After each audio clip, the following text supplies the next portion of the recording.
വാർത്തയിലേക്ക്. കേരള കോൺഗ്രസ് പിളർപ്പിലേക്ക് പ്രത്യേക ഘടകകക്ഷിയാക്കണമെന്ന ആവശ്യമുന്നയിച്ച് ജോസഫ് വിഭാഗം മുഖ്യമന്ത്രിയെ കണ്ടു. സീറ്റ് തർക്കത്തെ തുടർന്നാണ് നീക്കം. മുന്നണി വിടണമെന്നും ജോസഫ് ഗ്രൂപ്പിലെ ഭൂരിഭാഗം നേതാക്കൾക്കും അഭിപ്രായമുണ്ട്. അതേസമയം കേരള കോൺഗ്രസിൽ പ്രശ്നങ്ങളില്ലെന്ന് KM മാണിയും മുഖ്യമന്ത്രിയും പ്രതികരിച്ചു. UDFിൽ പ്രത്യേക ഘടകകക്ഷിയായി പരിഗണിക്കണമെന്നാണ് ജോസഫ് വിഭാഗത്തിന്റെ നിലപാട്. നിയമസഭാ തെരഞ്ഞെടുപ്പിൽ 6 സീറ്റ് കിട്ടിയില്ലെങ്കിൽ മുന്നണി വിടണമെന്ന നിലപാട് ജോസഫ് വിഭാഗത്തിലെ ഭൂരിഭാഗം നേതാക്കൾക്കുമുണ്ട്. മുന്നണിയിൽ തുടരണമെന്ന് അഭിപ്രായപ്പെടുന്നത് PJ ജോസഫ് മാത്രമാണ്. UDF നേതൃത്വത്തിന്റെ അനുനയ ശ്രമങ്ങൾക്കൊടുവിലും പാർട്ടിയിലെ പ്രശ്നങ്ങൾ മാധ്യമങ്ങൾക്ക് മുന്നിൽ PJ ജോസഫ് നിഷേധിച്ചില്ല. ഉൾപ്പെടെയുള്ള ആളുകൾ അക്കോമഡേറ്റ് ചെയ്യണമെന്നുള്ള ആവശ്യം നമ്മൾ ഉന്നയിച്ചിട്ടുണ്ട്. അത് ചർച്ച ചെയ്യും. അതിന് പറ്റില്ലെന്നാണ് മാണി സാർ അടക്കമുള്ളത്. അല്ല, കാര്യങ്ങളങ്ങനെ ആ നിലയിൽ അവസാനമായി പറയാവുന്നൊരു സ്ഥിതിയല്ല. ആ കാര്യങ്ങൾ ഇപ്പോഴും ചർച്ച ചെയ്തുകൊണ്ടിരിക്കുകയാണ്. അതേസമയം ജോസഫിന് പരാതിയുണ്ടെന്നത് മാധ്യമ വാർത്തകൾ മാത്രമാണെന്ന് KM മാണിയും മുഖ്യമന്ത്രിയും പറഞ്ഞു. ജോസഫ് ഗ്രൂപ്പ് കഴിഞ്ഞ പ്രാവശ്യം മത്സരിച്ചതോ മത്സരിച്ച ഏതെങ്കിലും ഒരു സീറ്റ് കേരള കോൺഗ്രസ് വേണമെന്ന് ആവശ്യപ്പെട്ടിട്ടില്ല. ഇങ്ങനെയൊന്നും ഒരു സാഹചര്യവും ഈ പാർട്ടിക്കകത്തില്ല. നിങ്ങളൊക്കെ യാതൊരു സത്യവുമായിട്ട് ബന്ധമില്ലാത്ത വാർത്തകളാണ് നിങ്ങൾ കൊടുക്കുന്നത്. എന്നെ ഡൽഹിയിൽ നിന്ന് ഒരാൾ വിളിച്ച് ചോദിക്കുമ്പോഴാണ് ഞാൻ അറിയുന്നത്. PJ ജോസഫും ഞങ്ങളെല്ലാവരും ഇന്ന് ഒന്നിച്ചുണ്ടായിരുന്നു. അങ്ങനെ ഒരു കാര്യവും പറഞ്ഞിട്ടില്ല. നിലവിലുള്ള 4 സീറ്റുകൾക്ക് പുറമെ ഫ്രാൻസിസ് ജോർജിന് പൂഞ്ഞാറും ആന്റണി രാജുവിന് തെക്കൻ മേഖലയിലും സീറ്റ് വേണമെന്നതാണ് ജോസഫ് വിഭാഗത്തിന്റെ ആവശ്യം. അങ്ങനെയല്ലെങ്കിൽ മാണിക്കൊപ്പം തുടരില്ലെന്നും നേതാക്കൾ പറയുന്നു. News bureau, Thiruvananthapuram. നിയമസഭ അനിശ്ചിതകാലത്തേക്ക് പിരിഞ്ഞു. പ്രതിപക്ഷ പ്രതിഷേധം മറികടക്കാനാകാതെയാണ് നിയമസഭാ സമ്മേളനം വെട്ടിച്ചുരുക്കി സർക്കാരിന്റെ ഒളിച്ചോട്ടം. പാമൂലിം കേസിലെ കോടതി പരാമർശത്തിന്റെ പേരിൽ ഉമ്മൻചാണ്ടി രാജിവെക്കണമെന്ന് നിയമസഭയിൽ പ്രതിപക്ഷം ആവശ്യപ്പെട്ടു. ആരോപണങ്ങളിൽ നിന്ന് രക്ഷ നേടാൻ നിയമസഭയെ തന്നെ സർക്കാർ ഇല്ലായ്മ ചെയ്യുന്നുവെന്ന് VS ആരോപിച്ചു. പാമൂലിം കേസിൽ മുഖ്യമന്ത്രി ഉമ്മൻചാണ്ടിയുടെ പങ്ക് തെളിവായിരിക്കുന്നുവെന്ന തൃശൂർ വിജിലൻസ് കോടതിയുടെ പരാമർശമായിരുന്നു പ്രതിപക്ഷത്തിന്റെ ഇന്നത്തെ അടിയന്തര പ്രമേയ ചർച്ചാ നോട്ടീസ്. കേസിൽ മുഖ്യമന്ത്രിക്ക് പങ്കുണ്ടെന്ന വിജിലൻസ് കോടതി പരാമർശിച്ച പശ്ചാത്തലത്തിൽ മുഖ്യമന്ത്രി ഉമ്മൻചാണ്ടി തൽസ്ഥാനം രാജിവെക്കണമെന്ന് നോട്ടീസ് നൽകി സംസാരിച്ച രാജു എബ്രഹാം ആവശ്യപ്പെട്ടു. എന്നാൽ പ്രസക്തമല്ലാത്ത ഒരു പ്രതിയുടെ ഡിസ്ചാർജ് പെറ്റീഷൻ പരിഗണിക്കവേ കോടതി നടത്തിയ പരാമർശത്തിന് യാതൊരു പ്രാധാന്യവും പ്രസക്തിയുമില്ലെന്ന് മറുപടി പറഞ്ഞ ആഭ്യന്തരമന്ത്രി സൂചിപ്പിച്ചു. വിഷയത്തിൽ രാഷ്ട്രീയ പ്രേരിതമായി പ്രതിപക്ഷം പുകമറ സൃഷ്ടിക്കാൻ ശ്രമിക്കുന്നുവെന്നും രമേശ് ചെന്നിത്തല കൂട്ടിച്ചേർത്തു. തുടർന്ന് മറുപടി പറയാൻ മുഖ്യമന്ത്രി എഴുന്നേറ്റപ്പോൾ പ്രതിപക്ഷം മുദ്രാവാക്യം വിളിച്ച് പ്രതിഷേധിക്കുകയായിരുന്നു. പാമൂലിം കേസിൽ സർക്കാർ ഖജനാവിന് 1 രൂപയുടെ പോലും നഷ്ടമുണ്ടായിട്ടില്ല. തന്നെ കേസിൽ പ്രതി ചേർത്തിട്ടില്ലെന്നും പ്രതിപക്ഷ പ്രതിഷേധത്തിനിടെ മറുപടി പറഞ്ഞ ഉമ്മൻചാണ്ടി വ്യക്തമാക്കി. മന്ത്രിമാരുടെ മറുപടിയെ തുടർന്ന് സ്പീക്കർ ചർച്ചയ്ക്ക് അനുമതി നിഷേധിച്ചു. മുഖ്യമന്ത്രി ഉമ്മൻചാണ്ടി അഴിമതിയുടെ പേരിൽ തലയിൽ മുണ്ടിട്ട് നടക്കുകയാണ്. മുഖ്യമന്ത്രിക്ക് അഴിമതിയുടെ പേരിൽ കോടതികളിൽ നിന്ന് കവിളത്ത് തുടരെ അടികിട്ടുകയാണെന്നും തുടർന്ന് സംസാരിച്ച പ്രതിപക്ഷ നേതാവ് പറഞ്ഞു. പാമോയിൽ കേസ് ഉപയോഗിച്ച് മുഖ്യമന്ത്രി ഉമ്മൻചാണ്ടി ആദ്യം അരിഞ്ഞു വീഴ്ത്തിയത് K കരുണാകരനെയാണെന്നും VS ചൂണ്ടിക്കാട്ടി. സ്പീക്കറുടെ നടപടിയെ തുടർന്നുണ്ടായ പ്രതിപക്ഷ പ്രതിഷേധത്തിൽ സഭാ നടപടികൾ വേഗത്തിൽ പൂർത്തിയാക്കാൻ സ്പീക്കർ ശ്രമിച്ചപ്പോൾ പ്രതിഷേധം ശക്തിപ്പെടുത്തി പ്രതിപക്ഷം അതിനെ പ്രതിരോധിച്ചു. തുടർന്ന് സ്പീക്കർ സഭ 1 മണിക്കൂറിലധികം നിർത്തിവെച്ചു. പിന്നീട് സഭ പുനരാരംഭിച്ചപ്പോൾ നാളത്തെ സഭയിലെ ബിസിനസ് ഇന്ന് തന്നെ നടത്തണമെന്ന പ്രമേയം മുഖ്യമന്ത്രി അവതരിപ്പിച്ച ഭരണപക്ഷം അത് പാസാക്കുകയായിരുന്നു. ഇതിൽ പ്രതിഷേധിച്ച് പ്രതിപക്ഷം സഭ ബഹിഷ്കരിച്ചു. പ്രതിപക്ഷത്തിന്റെ ശക്തമായ കോടതി വിധികൾ ഉയർത്തിപ്പിടിച്ചുകൊണ്ടുള്ള നടപടികൾക്ക് വിരാമമിടാനും സഭ തന്നെ ഇല്ലായ്മ ചെയ്യുവാനുമുള്ള അത്യന്തം ജനാധിപത്യ വിരുദ്ധമായ സമീപനമാണ് ഗവൺമെന്റ് സ്വീകരിച്ചിരിക്കുന്നത്. പ്രതിപക്ഷത്തിന്റെ അഭാവത്തിൽ 2 ദിവസത്തെ ബിസിനസ് വേഗത്തിൽ നടത്തി 13ാം നിയമസഭയുടെ 16ാം സമ്മേളനത്തിന് തിരശ്ശീലയിട്ടു. Sunil Arumanoor, news bureau, Thiruvananthapuram. സരിത തെളിവുകളടങ്ങിയ പെൻഡ്രൈവ് കമ്മീഷന് കൈമാറി. 27/1/16 നൽകിയ മൊഴി സാധൂകരിക്കുന്ന തെളിവുകളടങ്ങിയ പെൻഡ്രൈവാണ് കൈമാറിയത്. തെളിവുകൾ കൈമാറിയതിൽ മുഖ്യമന്ത്രിയുടെ അഭിഭാഷകൻ എതിർപ്പറിയിച്ചു. മുഖ്യമന്ത്രിയും മന്ത്രി ആര്യാടൻ മുഹമ്മദും കോഴ വാങ്ങിയതും ശ്രീധരൻ നായരും സരിതയും ചേർന്ന് മുഖ്യമന്ത്രിയുമായി കൂടിക്കാഴ്ച നടത്തിയതടക്കമുള്ള സുപ്രധാന വെളിപ്പെടുത്തലുകൾ നടത്തിയ ദിവസത്തെ മൊഴി സാധൂകരിക്കുന്ന തെളിവുകളാണ് സരിത കമ്മീഷന് കൈമാറിയത്. 12ഓളം ഫയലുകളും ഡിജിറ്റൽ തെളിവുകളും അടങ്ങുന്ന പെൻഡ്രൈവാണ് നൽകിയത്. സരിതയുടെ ക്രോസ് വിസ്താരം അവസാനിക്കാറായിരിക്കെ കമ്മീഷൻ സരിതയിൽ നിന്ന് തെളിവുകൾ സ്വീകരിക്കുന്നത് ശരിയല്ലെന്ന് മുഖ്യമന്ത്രിയുടെ അഭിഭാഷകൻ ചൂണ്ടിക്കാട്ടി. എന്നാൽ തെളിവ് ശേഖരിക്കൽ അവസാനിച്ചിട്ടില്ലെന്നും പുതിയ തെളിവുകളിൽ ആർക്കൊക്കെ എതിരായി പറഞ്ഞിട്ടുണ്ടോ അവർക്കെല്ലാം സരിതയെ ക്രോസ് വിസ്താരം ചെയ്യാൻ അനുമതി നൽകുമെന്നും കമ്മീഷൻ അറിയിച്ചു.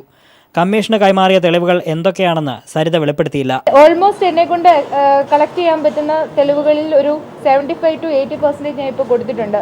ബാക്കിയുള്ള കുറച്ച് പേപ്പർ ഡോക്യുമെന്റ്സും മറ്റുള്ള കാര്യങ്ങളുണ്ട്. അതും ഞാൻ അതിൻ്റെതായ രീതിക്ക് ഒന്ന് രണ്ട് ഡിജിറ്റൽ എവിഡൻസസോടെ ഇഫ് അലോസ് കമ്മീഷൻ അലോസ് ഞാൻ സബ്മിറ്റ് ചെയ്യും. മന്ത്രി ആര്യാടൻ മുഹമ്മദിന്റെ അഭിഭാഷകൻ തമ്പാനൂർ രവി, ജിക്കുമോൻ എന്നിവരുടെ അഭിഭാഷകരും സരിതയെ ക്രോസ് വിസ്താരം ചെയ്തു. News bureau, Kochi.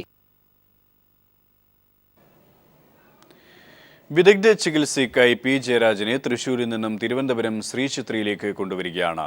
ആംബുലൻസിൽ റോഡ് മാർഗമാണ് യാത്ര. യാത്രാമധ്യേ ദേഹാസ്വാസ്ഥ്യം അനുഭവപ്പെട്ടതിനെ തുടർന്ന് എറണാകുളം ജനറൽ ആശുപത്രിയിൽ പ്രവേശിപ്പിച്ചിരുന്നു.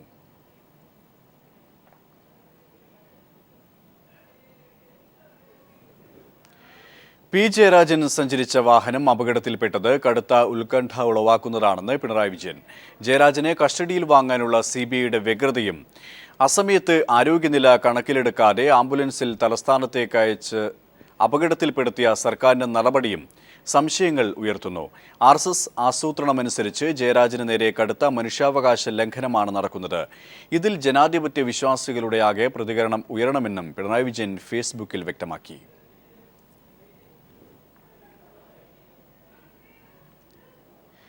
ഹൃദയ സംബന്ധമായ പ്രശ്നങ്ങളുള്ള ഒരാളെ അർദ്ധരാത്രി ഉറക്കമിളച്ചു കൊണ്ടുപോയതിൽ ദുരൂഹതയുണ്ടെന്നും 99 മുതൽ അനുഭവിക്കുന്ന ശാരീരിക പ്രശ്നങ്ങളെങ്കിലും അധികൃതർ പരിഗണിക്കണമായിരുന്നുവെന്നും പി ജയരാജന്റെ ഭാര്യ യമുന. അദ്ദേഹത്തെ ഇപ്പോഴും ഭരണകൂടവും സംഘപരിവാർ ശക്തികളും ഇല്ലാതാക്കാൻ ശ്രമം തുടരുന്നുവെന്നതിന്റെ തെളിവാണ് ഈ കൃത്യവിലോപമെന്നും കൈരളി പീപ്പിൾ TVയോട് യമുന പറഞ്ഞു. ഫെബ്രുവരി 12-നായിരുന്നു CPIM ജില്ലാ സെക്രട്ടറി പി ജയരാജനെ ജില്ലാ സെഷൻസ് കോടതി റിമാൻഡ് ചെയ്തത്. ആരോഗ്യ പ്രശ്നങ്ങളുള്ളതിനാൽ ജയിൽ സൂപ്രണ്ടാണ് അദ്ദേഹത്തിന്റെ ചികിത്സ സംബന്ധിച്ച കാര്യങ്ങളിൽ തീരുമാനമെടുക്കേണ്ടതെന്നും കോടതി പറഞ്ഞിരുന്നു. കണ്ണൂർ ജില്ലാ ആശുപത്രിയിലെ പരിശോധനാ റിപ്പോർട്ടിൽ അദ്ദേഹത്തിന് വിദഗ്ധ ചികിത്സ ആവശ്യമാണെന്നും ECGയിൽ പ്രശ്നങ്ങളുണ്ടെന്നുമുള്ള നിർദ്ദേശങ്ങളാണ് ഡോക്ടർമാർ നൽകിയത്. ഇതുപ്രകാരം പരിയാരം മെഡിക്കൽ കോളേജ് ആശുപത്രിയിൽ പ്രവേശിപ്പിച്ച അദ്ദേഹത്തെ എത്രയും പെട്ടെന്ന് അവിടെ നിന്നും മാറ്റാനുള്ള തീരുമാനം ആഭ്യന്തര വകുപ്പടക്കം ജയിൽ സൂപ്രണ്ടിന്മേൽ സമ്മർദ്ദം ചെലുത്തി നടപ്പിലാക്കിയതാണെന്ന ആരോപണവും ഉയർന്നിരുന്നു. 1999-ൽ ആക്രമണത്തിന് വിധേയനായി ശരീരമാസകലം വെട്ടിക്കീറി തുണ്ടുതുണ്ടാക്കിയ ശേഷമാണ് പി ജയരാജന് 4 തവണ ആൻജിയോപ്ലാസ്റ്റിക്കും വിധേയനാകേണ്ടി വന്നത്.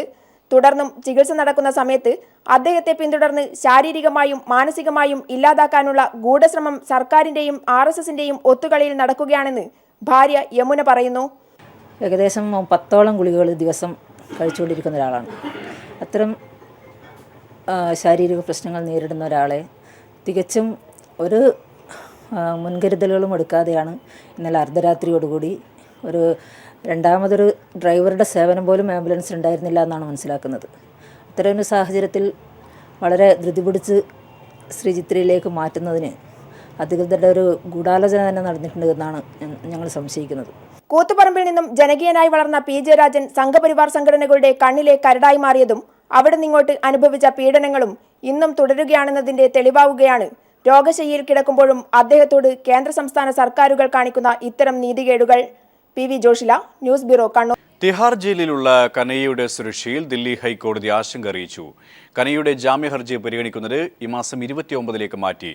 ഡൽഹി പോലീസിന്റെ ആവശ്യം അംഗീകരിച്ചാണ് ജാമ്യാപേക്ഷ പരിഗണിക്കുന്നത് നീട്ടിയത്.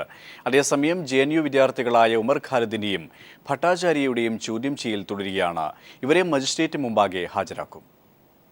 തീഹാർ ജയിലിൽ ജുഡീഷ്യൽ കസ്റ്റഡിയിലുള്ള കന്നയ്യകുമാറിന്റെ സുരക്ഷയിൽ ആശങ്കയുണ്ടെന്ന് ദില്ലി ഹൈക്കോടതി അറിയിച്ചു. പോലീസ് സാന്നിധ്യത്തിൽ കന്നയ്യയെ അഭിഭാഷകർ മർദ്ദിച്ചിരുന്നു എന്ന വെളിപ്പെടുത്തൽ ആശങ്ക ഉയർത്തുന്നുവെന്നും കോടതി ചൂണ്ടിക്കാട്ടി. തീഹാർ ജയിലിനുള്ളിൽ കന്നയ്യയുടെ ജീവൻ സുരക്ഷിതമല്ല, കന്നയ്യയ്ക്ക് ഒരു പോറൽ പോലും ഏൽക്കാതെ സംരക്ഷിക്കണമെന്നും കോടതി നിർദ്ദേശിച്ചു.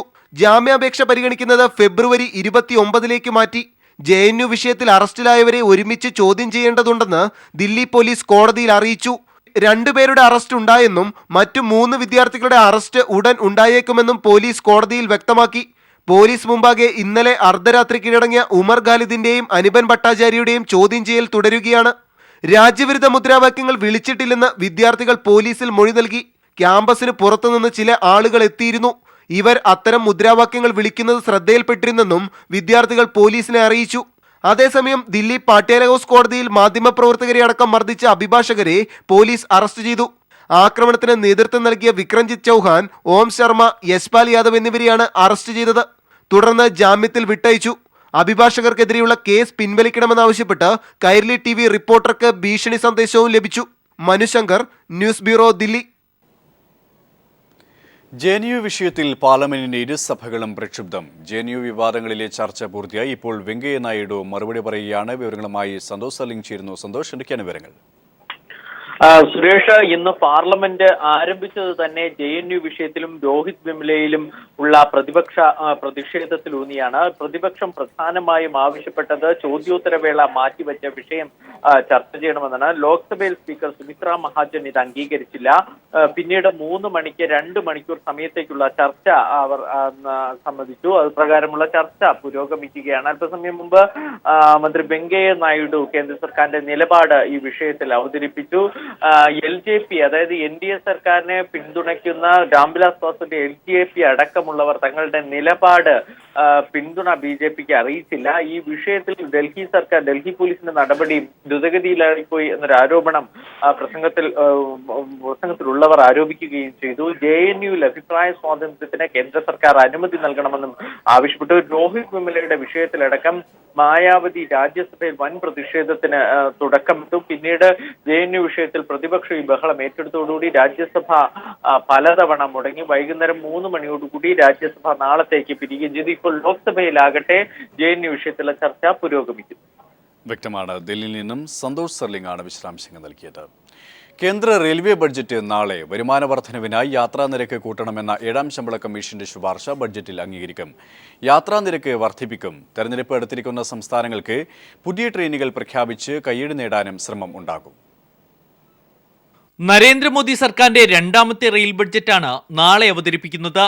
കേന്ദ്ര റെയിൽ മന്ത്രി സുരേഷ് പ്രഭു ആദ്യം അവതരിപ്പിച്ച ബഡ്ജറ്റിൽ 141.416 കോടി രൂപയുടെ വരുമാന വർധനവ് ലക്ഷ്യമിട്ടു. ലഭിച്ചതാകട്ടെ 136.079 കോടി. പ്രതീക്ഷിച്ചതിനേക്കാൾ 3.77% കുറവ്. ഇത് പുതിയ ബഡ്ജറ്റിൽ നികത്തുക, റെയിൽവേയുടെ ആധുനികവൽക്കരണത്തിനായി അധിക വരുമാനം കണ്ടെത്തുക തുടങ്ങിയവയാണ് 2ാമത്തെ ബഡ്ജറ്റിലൂടെ സുരേഷ് പ്രഭു ലക്ഷ്യമിടുന്നത്. വരുമാന വർധനവിനായി യാത്രാ നിരക്ക് കൂട്ടണമെന്ന് 7ാം ശമ്പള കമ്മീഷൻ ശുപാർശ ചെയ്യുന്നു. ഇത് ബഡ്ജറ്റിൽ അംഗീകരിക്കും. അങ്ങനെയെങ്കിൽ പാസഞ്ചർ ദീർഘദൂര ട്രെയിൻ അടക്കം ടിക്കറ്റ് നിരക്ക് 5 മുതൽ 10% വരെ വർദ്ധിക്കും. കഴിഞ്ഞ തവണ ബഡ്ജറ്റ് അവതരിപ്പിച്ചപ്പോൾ പുതിയ ട്രെയിനുകൾ സുരേഷ് പ്രഭു പ്രഖ്യാപിച്ചില്ല.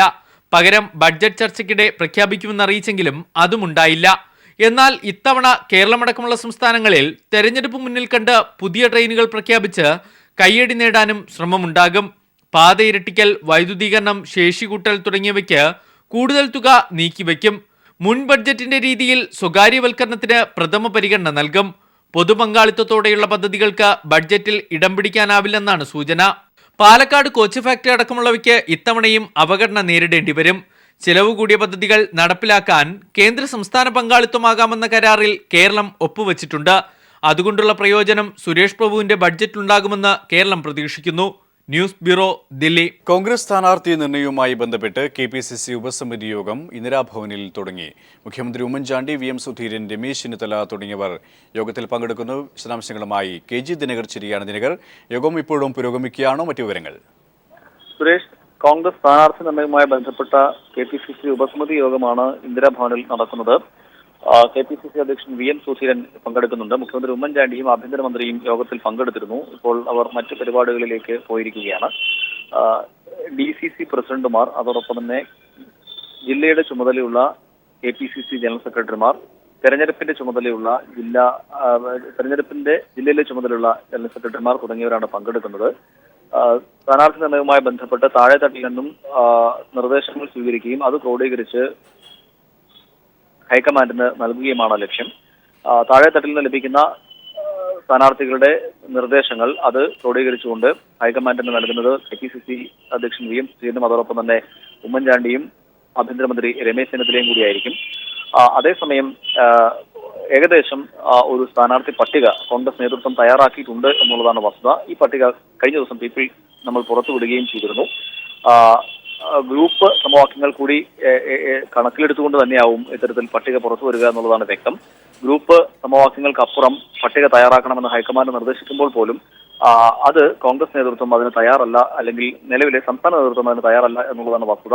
തങ്ങളുടെ ആളുകളെ ഏതു വിധേനയും പട്ടികയിൽ ഉൾപ്പെടുത്താനുള്ള നീക്കങ്ങൾ ശക്തമാണ്, സജീവമാണ്. അതിനുള്ള നീക്കങ്ങളും അണിയറയിൽ നടക്കുന്നുണ്ട്. സുരേഷ്. ഗ്രാഫിക്സ് തിരുത്തി വ്യാജ വാർത്ത പ്രചരിപ്പിച്ച മാധ്യമപ്രവർത്തകനെതിരെ കൈരളി പീപ്പിൾ നിയമ നടപടിക്കൊരുങ്ങുന്നു. പീപ്പിൾ ടിവിയും സെന്റർ ഫോർ ഇലക്ടറൽ സ്റ്റഡീസും സംയുക്തമായി നടത്തിയ തെരഞ്ഞെടുപ്പ് അഭിപ്രായ സർവേയിൽ ഉപയോഗിച്ച ഗ്രാഫിക്സ് തിരുത്തി വ്യാജ കാർഡ് പ്രചരിപ്പിച്ചതിനെതിരെയാണ് നിയമ നടപടി. Jaihind TV business editor N ശ്രീനാഥാണ് സോളാർ കേസിനെ കുറിച്ചുള്ള അഭിപ്രായമെന്ന ഗ്രാഫിക്സ് തിരുത്തിയത്. സർക്കാരിനെതിരെ സരിത ഉന്നയിച്ച ആരോപണങ്ങൾക്ക് പിന്നിൽ ആര് എന്ന ചോദ്യമാക്കി തിരുത്തിയാണ് ഫേസ്ബുക്കിലൂടെ പ്രചരിപ്പിച്ചത്. എന്നാൽ സംഭവം വിവാദമായതോടെ ശ്രീനാഥ് ഫേസ്ബുക്ക് പോസ്റ്റ് പിൻവലിച്ച് മാപ്പ് പറഞ്ഞു.